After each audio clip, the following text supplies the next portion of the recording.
everybody. Everybody, rock your body. You know who that is? Backstreet. Yeah, I love those guys. Backstreet Boy. Back. All right. Whew, wow.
Talk about a famous episode of my life.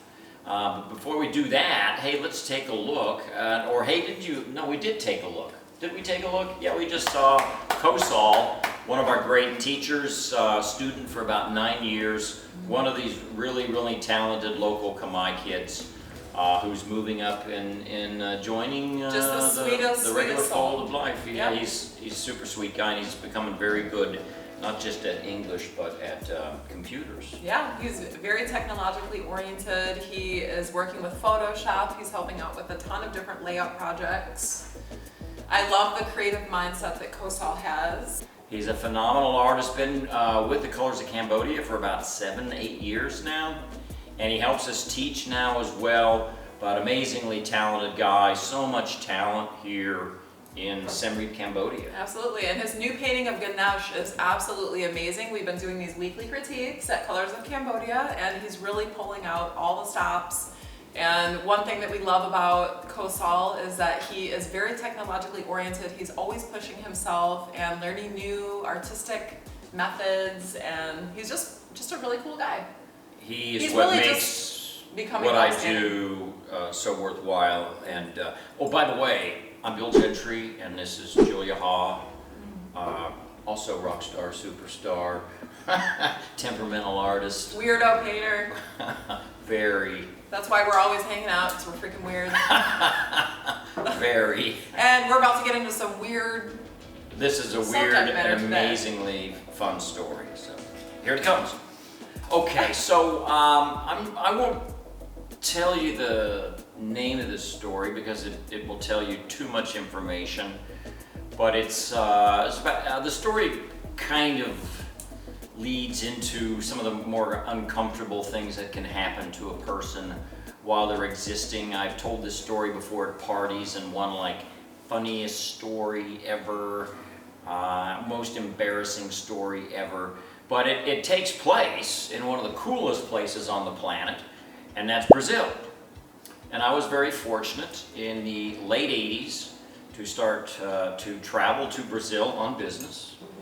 And I went to the very large city, one of the largest cities in the world, Sao Paulo, not to be confused with Rio de Janeiro, which is, in my opinion, the most beautiful city in the world. In the world? In the world. It squeezed me. It squeezed Really? you, yeah. Huh. Rio, you've never heard that? I've got to go to Rio, baby. You gotta go to Rio. You gotta go to Rio. I gotta everybody go to Rio, needs man. to go to Rio, and everybody loves Brazilians, and there's no place. Everyone loves Brazilians. I've never heard that. You have now. And there's a reason why, because Brazilians love to have fun, they love music, and I don't think there's any place on the planet where music is more important and one's sensuality. It's a very sensuous culture, as is depicted in one of the most sensual forms of music, which is bossa nova. I thought it was. You like bossa bossa nova? nova. I thought it was bachata. Dun dun dun dun dun dun dun dun dun dun. Girl from Ipanema? Yeah, I've heard that before. You get out much? I've heard that song before. You get out much, Julian? All right, so I'm down in Sao Paulo. I've made probably 4 or 5 trips down there, and somewhere around trip number 4, we set up a sales office there, and I hired a guy away from one of our competitors. His name was and still is Louie Braga. Louie Braga, from Italian descent, told me that there's more Italians in Brazil than there are Portuguese. But the Portuguese make for great colonies. They make for great places to go visit, like Brazil and like Goa and India and Macau. Some of the most fun places on the planet are ex-Brazilian colonies. But so I'm down in Brazil, and we've set up the office, and we're out making sales calls. This is probably around 1991, something to that effect. And we're out making sales calls, and we're visiting mostly, I believe, that first day satellite companies, because there was and is a satellite industry in Brazil. And Pazzi Precious, the company I worked for, Pazzi Precious was one of the world's leaders in satellite connectors. So we're driving around, we're visiting customers. After each call, Louie has to stop and have a little espresso very calmly. We go make another sales call to somebody like Ericsson, Siemens, a lot of European companies. In Brazil at that time, we stop and have another espresso, and somewhere in the middle of all of this, I start to not feel too good. Okay. Something going on downstairs, if you know what I mean, down in the nether regions. And as time goes by, I've never had these kind of feelings before. As time goes by, I ask. Well, it was a kind of a hardening down in my channel. Yeah, boy. In my rectal channel, hardened like a bullet had formed, and it was just a ball of tension down there. And I wasn't sure what it was. Never had one before. I'm a guy in his 30s, and luckily never had one of these before. And I explained what's going on to. And this just appeared that day. It just sort of boom. I could have been from sitting on that long flight for so long. Yeah, that's wild, man. So. Well, generally they appear from stress, so your body was probably under some kind of stress. Stress is something that I experience. Yeah. Whether it was good stress or bad stress, the body reacts, so. Every day, all day. And for you had a limestone growing out of your ass. What the fuck is that? Limestone. I don't even know, dude. A grape seed sprouting Something to from sculpt. your anus. Okay, Yeah, finally sculpted. Finally sculpted. Maybe it was those Brazilian, espressos, dude. Those Brazilian They pack a lot of string punch. bikinis, they will bring out a certain amount of stress in certain I don't know. parts. Okay, so I tell Braga, and Braga kind of just like. Wait, so you didn't know what was happening, basically? I didn't know what it was, and he Wow. says, Bill, this is hemorrhoids. This is hemorrhoids, Bill. Come on. Oh my god. There can be nothing else. Believe me, I know the hemorrhoids. So, we finish the day, and then we go to a pharmacy, and we buy the Portuguese/Brazilian version of Preparation H to help relieve whatever's tense down below. So, pick up our packet. Louise Just laughing the whole way. Just oh like, my god. I'll kid you not, to this day, 30-some years later, Louie, who I'm still in touch with occasionally, he just calls me hemorrhoiditis. Yes, he was laughing, but how did he know that it was hemorrhoids, That's the thing. I'm not gonna kiss and tell. Just saying. All right, so it's night number 1. I go back to the hotel, and Wait, what exactly did you buy at the pharmacy? it's a box of let's say Brazilian. Suppositories? I think that's what they were, suppositories. little things, What about cream as well? You got some little cream? cylinders of oil is what it is. Okay, wow. Little cylinders of oil. They look like pastels, or Actually, some they kind of- do. Yeah, some kind of crayons. Yeah. I've seen those suppositories before, you know. Generally, they're in old folks' homes, but no, I'm just kidding. I'm just kidding. Now I'm taking the piss, if you will. Just like Louie Braga. Oh God, what a name. Okay, so in Brazil you don't eat till at least 10 at night. And then you'll eat, and then you go dance, you'll do some samba and so forth. But we didn't do any samba that night. We went out and had a wonderful, very heavy Brazilian style meal, which is very much as I would compare to like Caribbean. Wait, you got to rewind. You're in your hotel. Yeah, and I you have the suppositories. I put in a trial run. And I tried to put in and then you went out to dinner. And then we went out to dinner. Okay, we got to get the chronological order. Preparation H doesn't stop your life. You don't suddenly go to the... Yeah, but the suppositories are very interesting. How many did you put in there? One. Okay. Just one. I didn't... Ease it in, baby. Ease it in. Okay. All right. Because I was like, how many did you cram in there? Just one. Just one is all I needed. So you got suppository and then went out for a nice dinner. And they say it's going to take maybe a week or a few days for these things to completely take effect, and then suddenly you're down under. Australian regions will be calmed down, and you can go about functioning as a normal human being again. So we did the trial that night, and everything seemed kind of okay. I felt some relief. The only thing I can say is that taking these suppositories, your lower section becomes like suddenly made out of mashed potatoes, and everything is just jello and sort of super relaxed, and you're just, it's incredibly powerful. It's incredibly powerful. So you should. Weird. Are you trying to make us believe that you've never taken I one have before? one in right now. As it should My be. abdomen feels like mashed potatoes. Kind of lightens you up a little bit. Lightens Yeah, I you up. feel great, you know. When in doubt, try it out. 2 or 3 a day. I'm up to about 3 to 5 a day. So that's a weird description, though. I don't know, man. I think it was those Brazilian suppositories, like had a mashed potato effect. They might have been super strong. Okay. Super strong. All right. So the first night goes fine then. So you're the like, first night, it's not like life changing. It just seems like it's starting to do some work. That's why they have kind of like typical kind of remedies for some kind of an ointment. You like ointments, putting on an ointment, and it takes a few days. Yeah, I like ointments. So we're into day 2. And today, Louie and I are going to go. We're going to leave Sao Paulo, and we're going to drive to a city called San Jose del Campo. And that's where our big customer is. Very important sales call that day. The name of that customer is Embraer. But they're not really a customer yet, because we have to get a product designed in, and we're up there to visit the head of purchasing and the key people in engineering to confirm that we've got our first design in.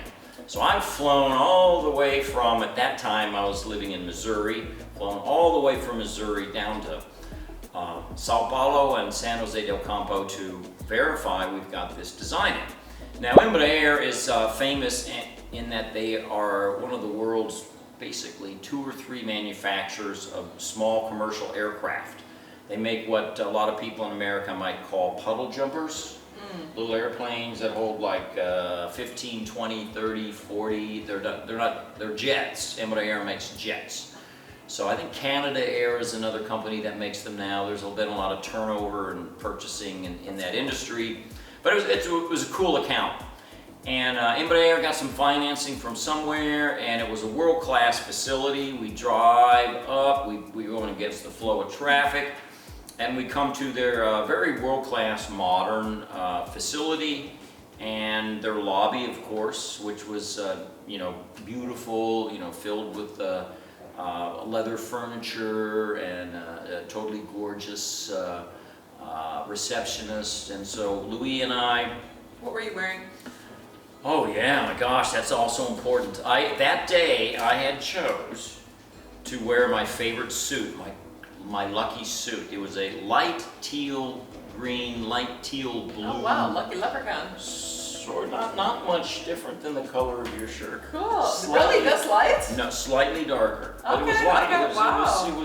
It was light, Okay, that's which cool. becomes Nice part of the Sao equation. Paulo colors. Cool. Very cool. So I thought I felt pretty cool, pretty hip, wearing a unique suit. I had that suit made in Singapore, actually. Did you take another suppository that morning?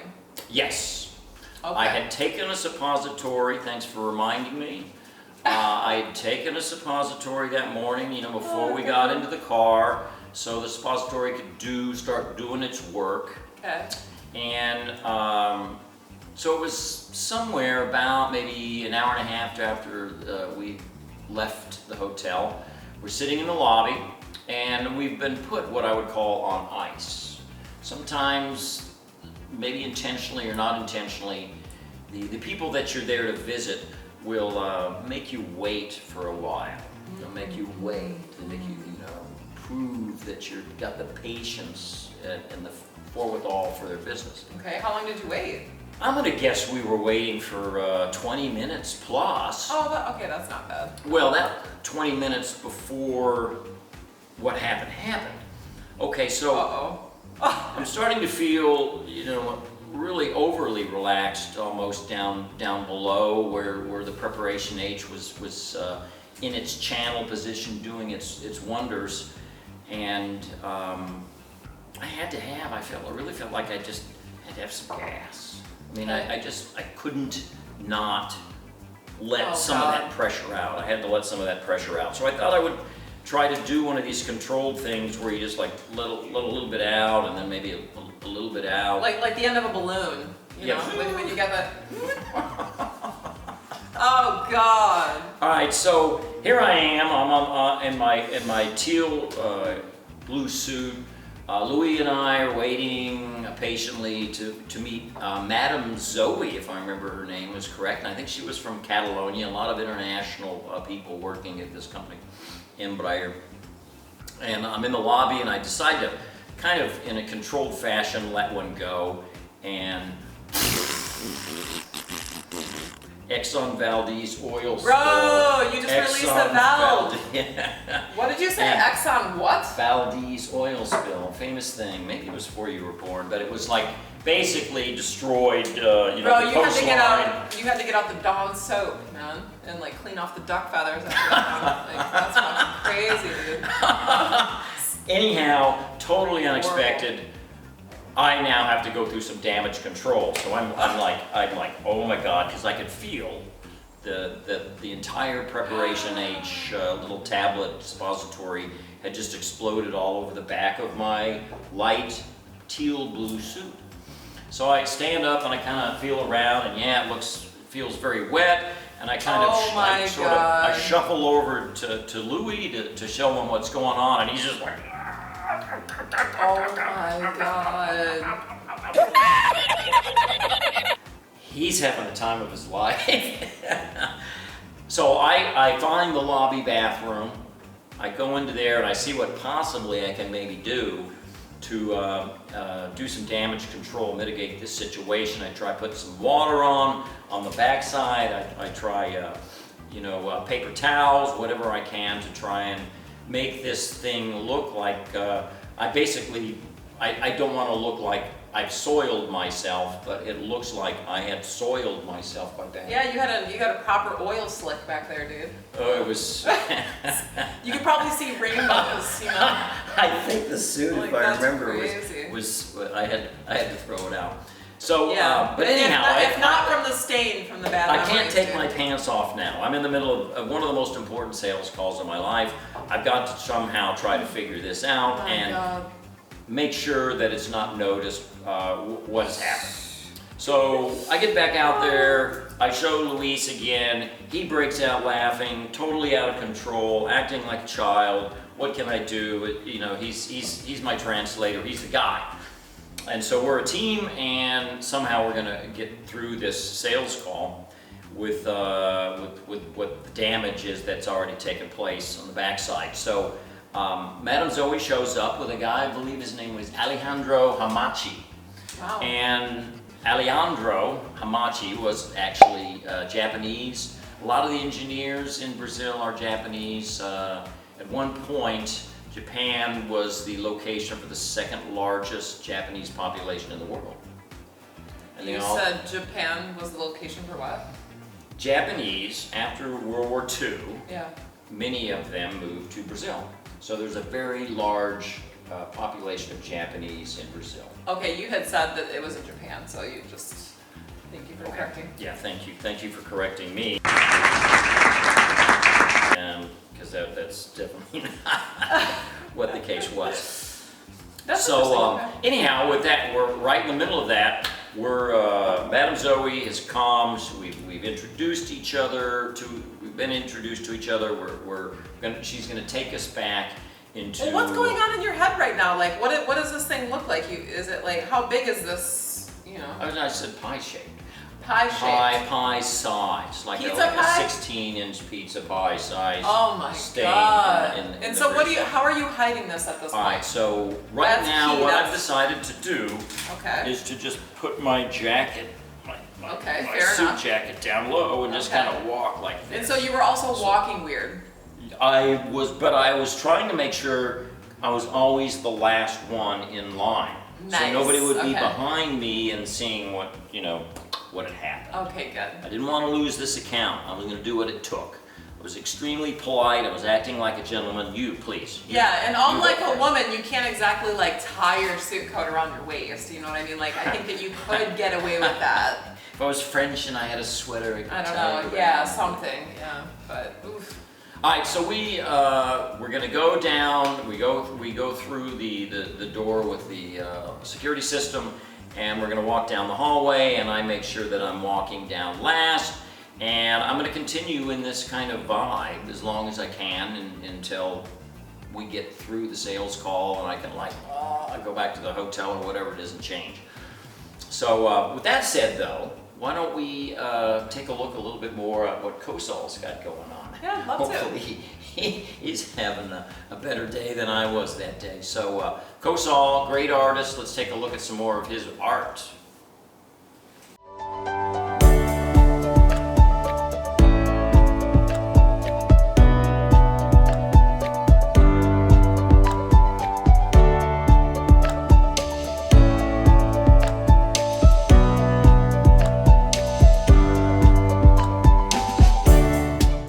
Hello everyone, welcome to Colors of Cambodia.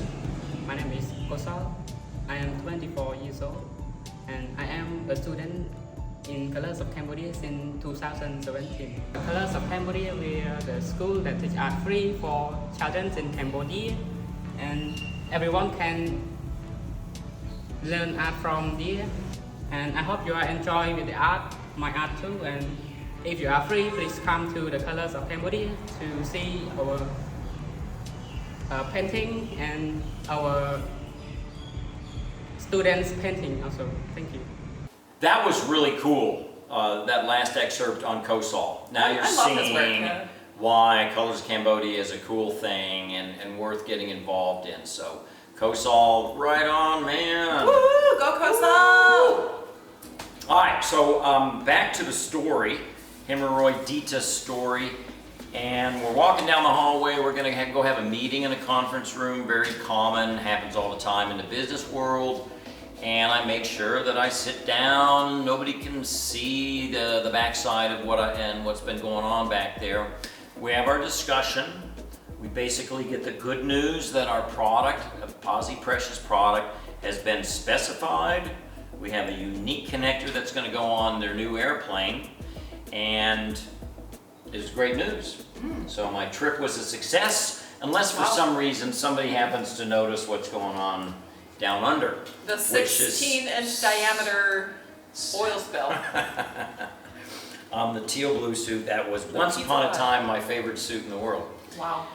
Okay, so I think great, we've got spec'd in, we can go back to the lobby, I can go hide, I can run to the car, but no, Madam Zoe says, Bill, you've got to go and see your connector and where it's used on the fuselage, Okay. on the jet plane. So I'm like, Oh God, really, I've seen these kind of things many times before. No, Bill. You've got to see where it goes on our plane. We're very my proud. God. Your connectors are the best in the world at what they do, so we want you to see, please. We insist. Okay, so I let everybody follow out, and I'm just kind of making sure that I'm last. So once again, I'm last as we're walking down the hallway, and nobody can see what's going on behind, and I'm pulling constantly, because you never know who can come up from behind. So I'm pulling down my jacket, and I'm kind of walking weird, and we get out into the hangar, because planes are generally built in an airplane hangar, giant room. I was actually once or twice in the room that was at that time considered the largest room in the world, where they made, I think they put together 2 or 3 747s. Wow. Up in Everett, Washington. They would build 2 or 3. Anyhow, one 747 takes a very large living room. So anyhow, we're in this hangar, and I'm pretty certain there's like a couple of these planes. I don't remember what the number was, and it wasn't a big Embraer jet. This is back when they were more or less getting started, so it was probably a 26-seater jet. And so I'm looking at it, it's above us, and that's great. Yeah, wonderful. Thanks very much, Madam Zoe. She says, no, Bill, climb up this ladder, and there's a ladder that's going up to the hole, or the door that goes into the plane. And I'm like, really, Madam Zoe, I don't need to go in there. No, you're going up. We insist. And there was a man up there in his kind of construction work outfit. He said, come on up, sir. Oh boy, oh God. So I'm thinking, this can't be happening. So I said, okay, I'll go up, but you go first, Madam Zoe. And she says, no, Bill, you just go on up there yourself, just climb up the ladder.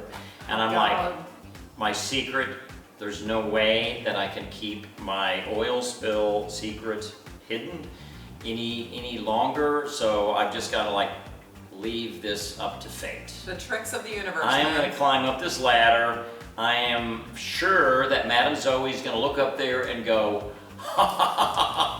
whoa, boy, we've got to close this down. We can't be doing business with these kind of people who don't know how to control themselves. I was just reading about karma this morning. I don't know what you did in a past life, but yeah. A lot of good things. That karma bag is playing out. I was a very good cockroach. And so if you're a very good cockroach, you get reincarnated as a connector salesman. Oh. At least that's what happened to me. Oh, shit. So anyhow, I thought that was it. It's all lost. God, I'm Lord. going up there. I did everything I could to God. try and conceal the weapon down Are under. you walking up the ladder sideways? Or are you just whatever, dude? By that time, I just let it all out. Let them see. Let them laugh. Let them laugh big, large. But I crawled up. I feigned like I was, still proud salesman. Ripping down the walls and cracking this new account. I saw where the connector went, just like pretty much where all the other connectors go. It was just right behind the cockpit on the onboard computer. And then I shook hands with the guy up top, and I crawled back down, and I was resigned to the fact that our existence, our relationship with Embraer was soon to be over, whether they would say anything to my face or not. So I look over at Louie, and I don't think he stopped laughing for 3 days. I wouldn't either, dude. I'd be losing that. That is so funny. Okay, so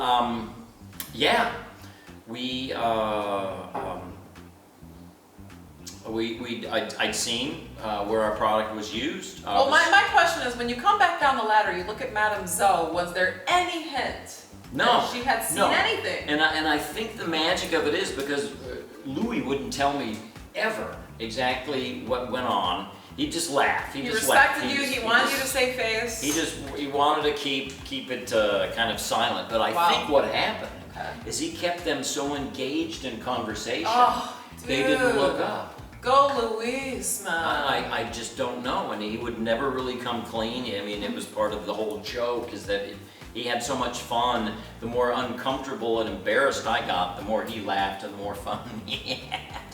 So, all right, we left the hangar. We go down the hallways. We get to the lobby. Are you still walking, or did you just have no fucks left to give? Are you still walking behind everyone at this point? No what? No fucks left to give. Because you said that you were just Daffy Ducking your way up that ladder, dude. You were like, whatever, Do you man. know Daffy? With a little waddle, you know, like. I think by that time I thought it was all lost. I thought it was all lost. They would politely not said anything to my face, such as like, would you like to go now to the bathroom and clean up the mess, Bill? No, there was. Would you like some baby powder? Hey, we've got some corporate diapers with Embraer. Baking soda, anything to clean up this oil spill. Zinc oxide might be getting chapped. So no, none of that happened, and so I just figured they were extremely polite people. There's a lot of professionals out there in the professional world. They're not all jerks. So Madam Zoe shook my hand, Alejandro shook my hand. We walked out into the parking lot, and I think Louie just fell over laughing. Wow. Because he kept my secret a secret the entire meeting. And I said, hey man, what happened? What'd they say? I mean, they must have noticed. And he just, he wouldn't say anything. And so I quit even trying to ask and find out what happened. But obviously I think if they did notice the oil spill, they maybe felt sorry for me. Did they start calling you Oil Spill Bill? No, it was just hemorrhoiditis. Hemorrhoiditis. I think Hashtag Oil Spill Bill. My face was on the cover of the Brazilian. Oh wow! So preparation still to this age day, if you go package. into any Brazilian pharmacy, dude, you'll see this hemorrhoiditis You'll face. see me. You'll see the pizza-sized stain boy. Freaking wild, man. And I think the proof that no matter what happened and no matter what they saw and no matter what they felt, business grew, and I think within about 7-8 years it became $100 million, not $100 million, $1 million account for Posse Precious. And that's a big level to pass. I mean, $1 million account, and it all started right there with the help of Brazilian Preparation H and Louie somehow maybe keeping their attention off my down under sections.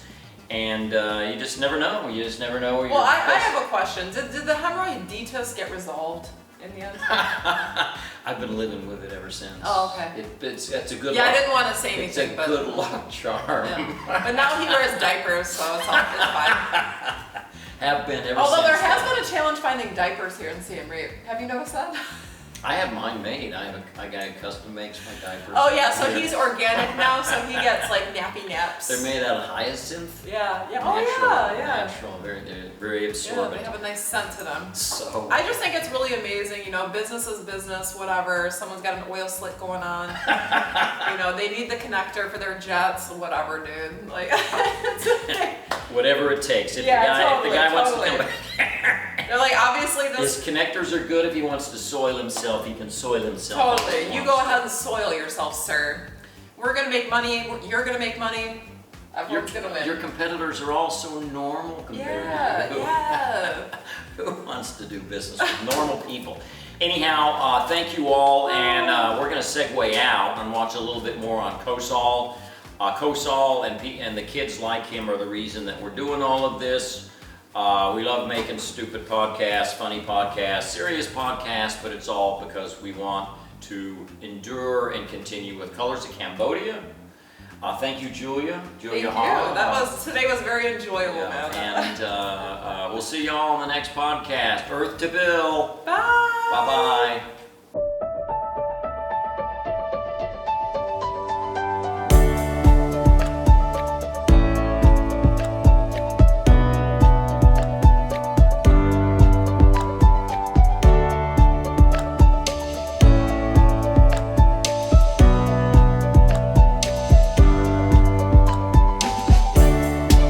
That's it for now. We hope you enjoyed listening to Earth to Bill. Thank you for tuning in. Your support means the world to us and helps us to continue bringing you fun, informational content for your enjoyment. Now let me tell you about our charity, A World of Difference. This fantastic charity is making a real difference in the lives of children around the world by providing them art education. We believe in the power of art to change lives. If you're interested in supporting this charity, please visit our website, awadcharity.org, and consider making a donation, please. Thanks again for checking out our show. Bye.